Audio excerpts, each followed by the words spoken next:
series that we're talking about, and we're going to talk to a candidate.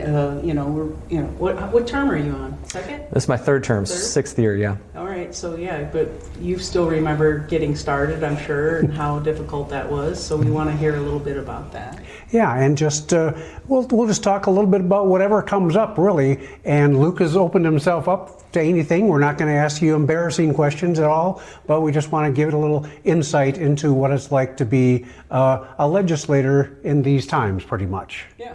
So do you want to start, Luke, with just telling us a little bit about yourself and how and or why you got into politics? Yeah, I'm happy to.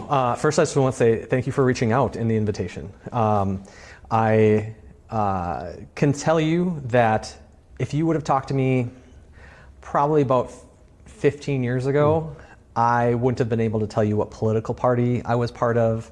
I wouldn't have been able to tell you anything that was happening politically. Like, it just didn't matter to me necessarily. Part of that was just being young. And I kind of put my path into perspective. I graduated high school here in Mankato in 2003, which is more years ago than I would like to think about. But I then went into AmeriCorps. I came back and I got a job over in St. Peter at the state hospital. This will be my 21st year working there. And I still work there today. I have to work a second job just to be able to, pay all the bills and that kind of thing.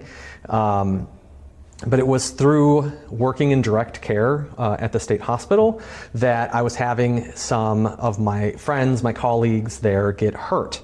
And I was like, I want to do something. I didn't know what that was, but I was like, I want to do something. So I turned to my my labor union and I was like, what can we do? And they're like, let's go lobby. And I was like, the immediate picture that came to my head was like a hotel lobby. And I'm like, do we go sit somewhere? That seems weird. How does that do anything?